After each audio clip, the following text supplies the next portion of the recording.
we were talking today about sacred monotony.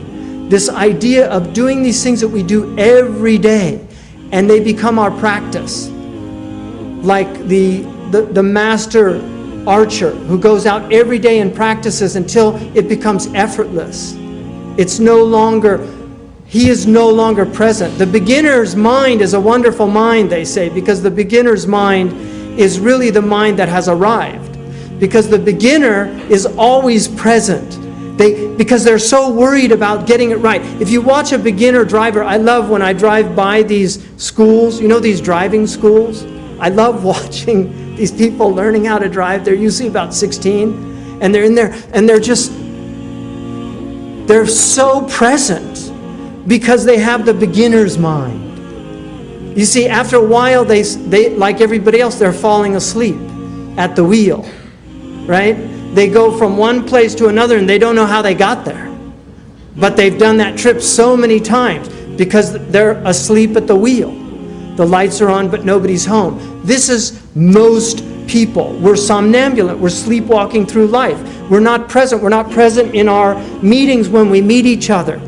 We go through the motions. We shake the hands. We don't really hear the names. When I lived with the Bedouin in Mauritania, one of the things that really floored me about some of the Salihin amongst them, one lady, and a very dear lady to me, she was the wife of my teacher and she died a few years ago, Maryam bint Boueba. And I wrote a piece about her called Another Mother of the Believers. Maryam asked me when I first arrived there in 1984, she asked me if I had family, and I said, yeah, and she said, what are their names? And I said, well, I've got, my mother's name is Elizabeth, and my father's name is David, and my brother's name, I have two brothers, one's name is John, and the other's Troy, and then I have 4 sisters. I have Kathleen, Patricia, Elizabeth, who's now called Nabila, and Mariah. And I didn't think anything of it. I left, after I left that period, there were 10 years before I went back. When I first saw Maryam, after 10 years, she said to me,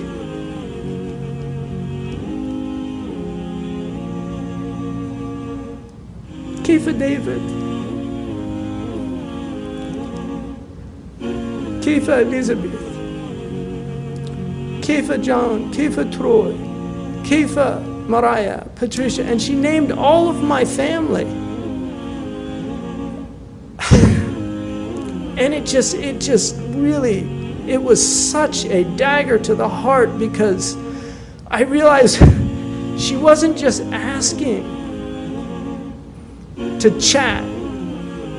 She wanted to know their names, and she internalized their names. And 10 years later, she could recall names that she'd never heard in her life because they're not Arabic names, and she only knew Arabic. And I was just so stunned, but she was a present human being. She did dhikr all the time. That was her life. She spent her life serving the students of that place. She knew every name of every student that ever came to that. And Aisha met her and remembers her, you know.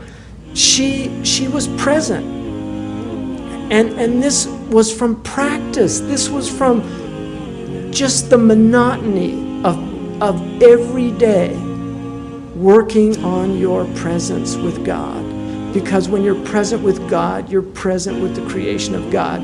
You start noticing things like the wind in the trees. You start noticing the subtleties of everything that's around us. It becomes real.